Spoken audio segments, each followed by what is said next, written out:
Okay, here we go. Focus. Speed. I am speed. One winner.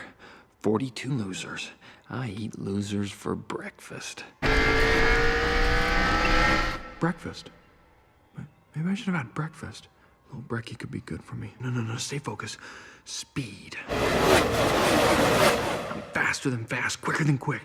I am lightning. Hey, Lightning, you ready? Hello everyone, my name's Morgan, and today I'm going to be talking to you about the second rule of the book titled The Energy Bus, which describes how your vision and focus is what actually leads you to achieving your goals. After George learns the first rule of the Energy Bus, which Joy explains to him that he is the person who is in control of where his life goes on from here, she explains the second rule to him, which explains how he needs a desire and focus to actually achieve these goals if he wants to go anywhere. If he doesn't have the vision and desire and drive to achieve the goals that he set for his family, his health, and his work, they won't come true.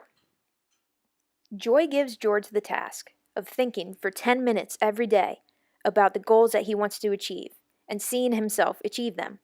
For example, one of George's goals was to not lose his job. In order to do so, he and his team need to create a great product launch for this new light bulb that his company has developed.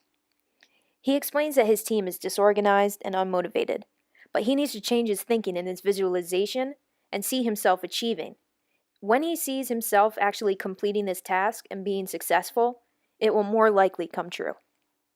Obviously, you knew somewhere inside yourself that you were destined to be famous, because I think it's really a marvelous thing, that visualization thing you did. Do y'all read about this or hear this? That you used to go up on Mulholland Drive and park every night and visualize seeing yourself as... Yeah, I would visualize, This is when you were broke and poor. You know, right, having directors interested in me and people that I respected saying, you know, I like your work or whatever that is. And I would visualize things coming to me that I wanted or whatever. This was in like 1987, 85? Yeah. And I had nothing at that time, so it was like, but it just made me feel better. It made me, at that time, all it really was for me was kind of making me feel better. I would drive home and think, well, I do have these things, and they're out there. I just don't have a hold of them yet, but they're out there. I'm sure all of you have seen at least one or two movies starring Jim Carrey. He did exactly what Joy is instructing George to do. He went out every day and visualized what he believed that he could achieve. And as a result, he's become one of the most recognizable actors today. This next individual uses this technique every single time he steps up to make a shot. He's picturing this shot, or trying to picture this one. I saw Aaron Baddeley do it one time when he won the Australian Open as an amateur. And I talked to Cole and I said, I can't visualize a shot when I just open my eyes and see it. So he said, close your eyes and see how that goes. Jason Day's unique pre-shot routine of visualizing the entire shot from start to finish is just one factor that has led to an historic run in 2015 and 2016, achieving #1 in the world. I try and do the best job I can with regards to not hitting a shot when I'm not ready. By visualizing his shot, Day can block out any distraction around him and focus on whatever specific shot he needs to hit at that time. Last thing in my head when I hit a shot, it can be either a swing thought, like making sure I finish my swing, or a slower backswing. That's when I'm focused the most, and that's when I feel like I'm in the zone. Jason Day has perfected his visualizing techniques to become the #1 golfer in the world. Nobody can deny that actually visualizing your goals leads you to become a more successful person in the future. Back on the bus, Joy describes the law of attraction to George, which states that the more you focus on something, the more it shows up in your life. An example that she gives is that once you buy a new car, you start to see it everywhere out on the road. This is because you have your focus on it.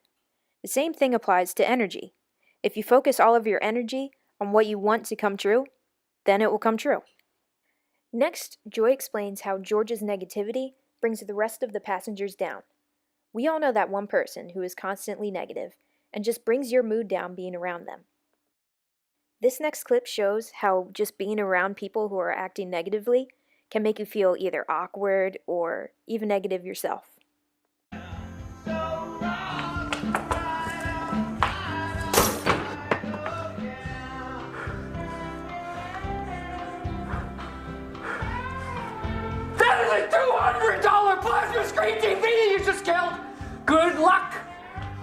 payback on your $0 a year salary plus benefits, babe!